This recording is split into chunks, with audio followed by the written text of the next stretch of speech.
Pati si Sandro daw ho, nakatanggap mga kababayan. Aba, malupit si Atty. Ito daw ho. Pang sinasabi na mo, Si Sandro Marcos daw po ang tumanggap mga kababayan nung mali-maleta. Ito, boss, mali-maleta na to ha. Baka mamaya paper bag na naman ito. Di ba? Jocelyn para. Bakit puro maleta may laman ba? Hindi kasi alam nyo, ang tingin ko dyan, nauna ng script ni Saldico no? Yun na lang po yung sinusundan nila. Yung script ni Saldico, mga kababayan. Kasi kapag ka umibawi pa doon, hindi tumugma, wala na, ang gulo na ho lahat. Ngayon, para maging makatotohanan lahat, doon nila, lahat ng storya nito nila, doon nila kinukuha, galing doon sa video ni Saldico na pinakawalan ho, mga bossing. Kaya ayan, na ano na po sila, mali-maleta na lang, ang ganda na, pero may paper bag, Bago yung paper bag, di ba, Marijo at Aichang? yung bang sinasabi na mo, Marisa, nag-deliver sila, sino ba ang aktual na tumanggap ng pera? Attorney? Sino daw ang aktual na tumanggap ng pera, mga kababayan? Attorney, sino? Very good, sir. Doon sa Ilocos, ang tumanggap ay si Sandro mismo. Wow. Tumanggap daw po si Sandro Marcos, mga kababayan, doon sa Ilocos. Tingin naman video, boss. Picture. Hindi na pwede picture, mahirap na no? Video man lang, no? Para mapatunayan yung sinasabi mo na tumanggap si Sandro Marcos. Kasi picture, ine-AI nyo Pagkatapos ng ilang oras, sumunod si First Couple, no? At nag-usap sila doon. Yan pa, si First Couple, doon sa kwento ni Baligod, Nag-overnight pa sila doon. At nagkaroon pa sila ng mga litrato, no? So hindi ako nagdududa na talagang pupunta sila sa Ilocos, nag-deliver, kasi doon sa aeroplano ay kinuhanan pa ng litrato yung mga maleta. Ayan ba yung mga ipinapakita nyo ng mga aeroplano, helicopter na may mga putik naman yung mga aeroplano, helicopter nyo, kayo-kayo lang yun nandun Hindi mga kababayan, parehas nung kagaya nung ginawa ni Saldico. Kagaya nung ginawa ni Saldico, mga kababayan, mga boss, mo sabi yung eto po, yung mga mali-maleta, ganito, ganyan. Nakuhanan pa yung sports car. Tapos ang sinasabi, di umano, na nagmamay-ari ng sports car, yung isang tumakbo sa pagka-mayor sa Maynila. Di ba? Wala lang. Basta kukuha lang, pipicture lang. Ito, mga mali-maleta. Para yan kay Marcos. Yung mga DDS naman, uto-uto. Ay, naku, yan, daming maleta. Para kay Marcos nga, para kay Romualdez nga. Mga timang. Mga madalihong mapaniwala. Kumbaga, ito. Dipicturean ko. No, ito, pinicturean ko. Yan, pinicturean ko yung sombrero. Ayan. Ito, alam mo kung kanino to? Kaya Sandro Marcos to, pumunta dito sa bahay namin. Kasi napicturean ko, ito sombrero niya. Ganun lang sila. Madali hong mapapaniwala. At ganun lang din po yung mga ebidensyang ipinapakita nila. Wow, may picture. Sabi ni Sir Eseng Mariano, yung sinasabi nilang bahay sa Ilocos, museum na yon, hindi na doon nakatira ang mga Marcos. Pa sila sa mag-asawa.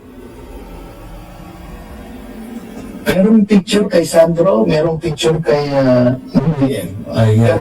Picture, sir. Wala man lang video. Na-picturean mo na, ba't hindi mo pa binidyoan? Bakit? Malaman. Kasi yung picture, andali. Sabi ko nga sa iyo, Gemini, create me a video, create me a picture na pagsasamahin mo itong picture na ito, si Bongbong Marcos with maleta in front of him, etc., with Sandro Marcos, yun na yun Di ba, Ma'am Lenita Umali? Wala kay First Lady. Wala kay. Saan daw galing yung pera, attorney? At para kanino? Para saan daw yun? Sandali. Parang di ba mas okay na kinakausap at tinatanong nyo yung mga Budol Marines? Hindi ko naman nilalahat na Budol Marines. Pero yung iba, Budol Marines. Hindi naman daw Marines yung iba doon, mga kababayan. Ang daming nila, ang dami nilang butas. Bakit to? Pwede mo naman sabihin, ito, hindi sila Marines, ito, mga Marines naman ito. Pwede naman sabihin, bakit ipapakilala? 18 Marines, ito na. Para sabihin ng taong bayan, tingnan mo yung mga Marines, nag-aalsa na kay Bongbong Marcos, bakit kailangan pa? 18 Marines, yung iba, hindi naman pala doon. Tapos, nung chinek, yung iba, puro may mga kalokohan pala, yung iba, awol pala. Mga sir, mga boss, paano natin papaniwalaan ng ganun-ganun lang yan? Baka naman, kasi naghihigante doon sa gobyerno kasi natanggal sila. Puro kalukuhan kasi sila nung panahon ng ganito. Nung panahon ni Bongbong Marcos, hindi na umubra. Kaya ayun, tinanggal sila, napaalis sila. Baka naman naghihigante lang ng ganun. Kaya hindi pwede yung basta na lang papaniwalaan. Nagputa yung isa, yung isa, tinatanong, ano ba, nag-deliver daw kayo kay Bongbong. Putik rin, hindi alam, binigay kay attorney. Hindi, sa totoo lang mga boss. Sino ang mas dapat na ini-interview dito? Si attorney o yung mga 18 sinasabing mga marites?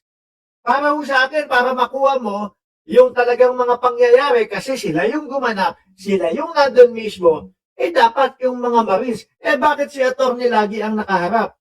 Sir, nagdududa na ako baka ikaw lang ang gumawa niyan